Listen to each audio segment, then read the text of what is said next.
In this series of videos, we go deep into the years of private politics between Michael Jackson and Janet Jackson.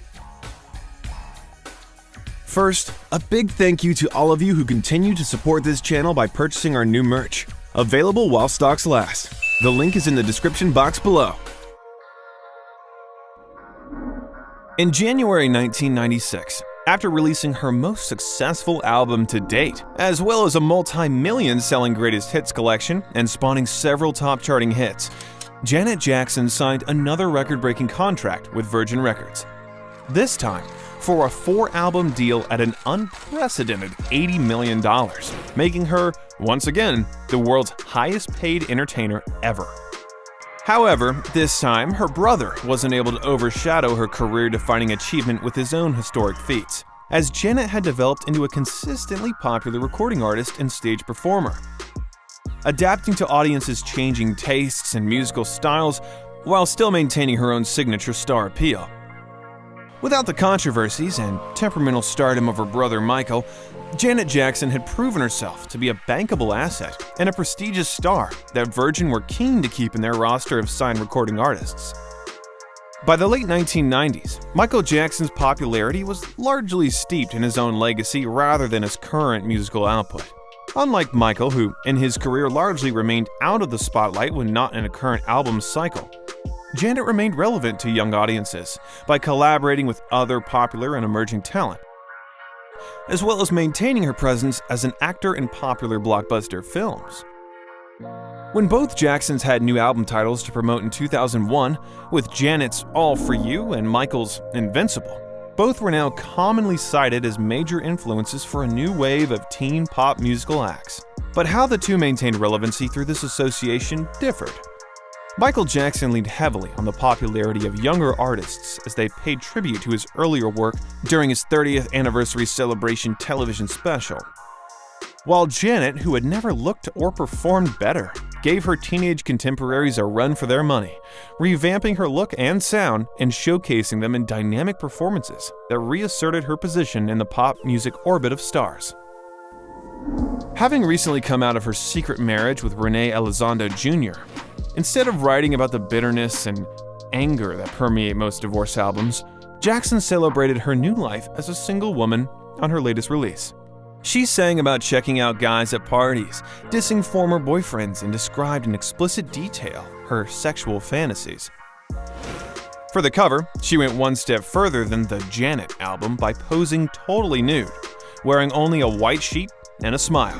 This youthful, playful new image and sound proved successful for the artist and led to, yet again, another multi-platinum selling album and sold-out concert series. In contrast, her brother's musical career stalled after the initial release of Invincible due to multiple disputes with his recording label. As a result, Michael went on to make public attacks against Sony Music Entertainment and their chairman. During 2002 and 2003, focus moved away from Michael's music and issues with his record label due to several personal blunders that played out in the tabloid press, each one contributing to discussions questioning Michael's mental state and capabilities as a father. After Martin Bashir's Living with Michael Jackson was televised in February 2003, which showed Jackson holding hands with a 12-year-old boy as he openly discussed sharing his bed with minors, suspicions that had haunted him since 1993's allegations aroused a new set of controversies that played out daily in the headlines. Having previously learned not to get entrenched in the legal and personal dramas of her brother, Janet never passed comment and was largely out of the public eye in 2003, as she was preparing to release new music the following year. However, as public outrage built and a press smear campaign intensified, Michael's very own legal and personal nightmare was realized on December 18, 2003, when Santa Barbara authorities charged Jackson with 7 counts of child molestation and 2 counts of intoxicating a minor. Having always remained courteous by releasing albums in alternate years to each other, Janet was now in the unfavorable position of having to promote a new single, a new album, and a planned nationwide tour, just when Michael's legal troubles were set to hit fever pitch, facing a grueling legal trial with the real possibility of a lengthy jail sentence. It was with this eventuality in mind that Janet agreed to what she hoped would be a career-defining move, taking the stage in front of a global audience of millions during the 2004 Super Bowl halftime show. After Janet had wowed audiences with electrifying performances of All For You and Rhythm Nation, she was joined on stage by Justin Timberlake, and the two engaged in a playful rendition of his hit Rock Your Body. Once Timberlake said the final line, "I'll get you naked by the end of this song," it was planned that he would pull off a tearaway from Janet's latex bodice, revealing part of her sultry red lingerie. But instead, Timberlake pulled the piece off with such force, the provocative reveal ended up backfiring, exposing Janet to an audience of over 90 million Americans on live television. Hungry for another Jackson controversy, the mainstream press splashed images of Janet and the, quote, wardrobe malfunction all over the television and on the front of every newspaper, with CNN falsely reporting that Jackson and Timberlake were arrested immediately after the performance and went into police custody. As a result of the mishap, the broadcast received over 500,000 complaints. CBS was fined $500,000, and the NFL was asked to give back the $10 million they received from the halftime show sponsor. Internet searches for Janet Jackson's Super Bowl mishap were triple of that relating to the 2000 presidential election, and the less than 2 seconds of breast exposure was also the most replayed moment ever on TiVo. Even then First Lady Laura Bush passed comment on the controversy. Quote, "What it represented was a kind of television viewing that we don't want little children to see." Speculation grew as it was debated whether the reveal was an accident or a, quote, classless, crass, and deplorable planned publicity stunt, a la Madonna and Britney Spears' tongue-kissing on MTV the year previously. Many stated that the incident attracted such a level of publicity that would have cost her a lot more than a TV commercial during the Super Bowl. These assumptions rallied up backlash against the over-sexualization of pop music and family entertainment, in which Janet Jackson would become the scapegoat for. The case caused a galvanizing effect on the move to toughen standards, said FCC Commissioner Michael Copps. Aside from the wardrobe malfunction, critics reviled Janet's revealing dominatrix attire and sex-stimulating dance, suggesting that Janet's intentions were very much to push her adult appetites onto the children of America. Quote, "Janet Jackson's exposed breast wasn't just a breast. It's not as though she was lifting her eyelet smock to nurse the baby Jesus. Her breast was unsheathed in an aggressively sexual context to shock and titillate. But to shock and titillate whom? The children?" said conservative pundit Kathleen Parker.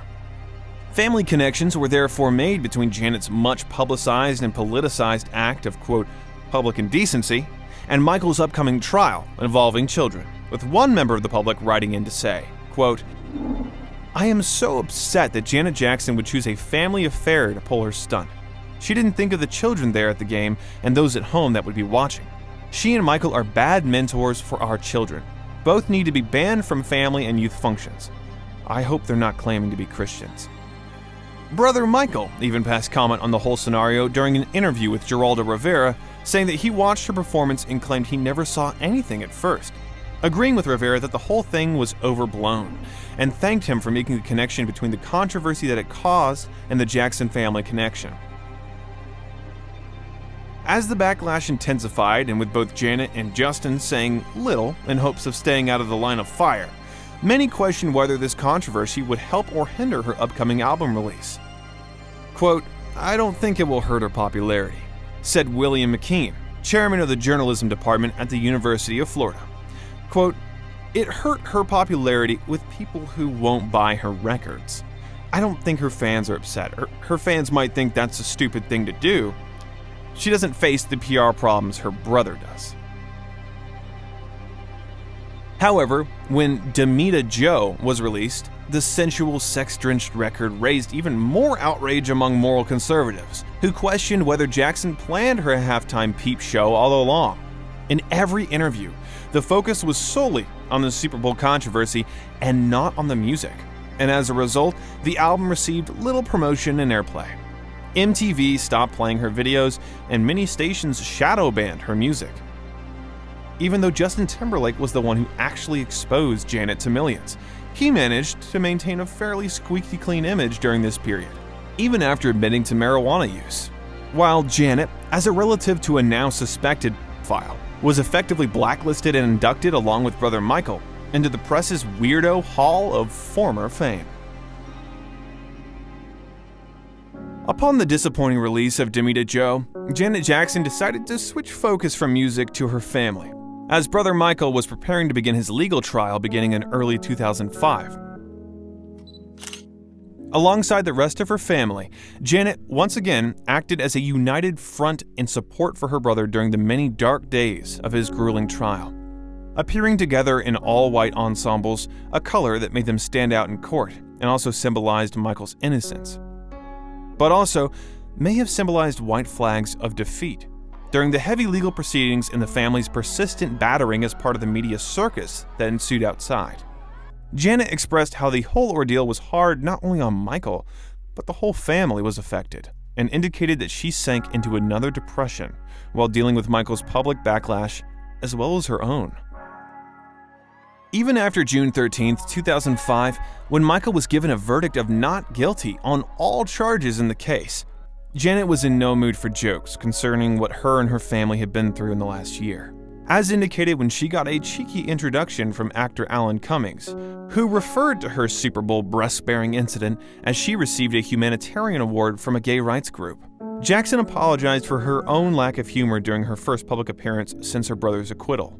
Quote, "My family and I have just gone through the least humorous chapter of our lives," she explained. "I'm going to leave the jokes to the late-night comics, if that's okay."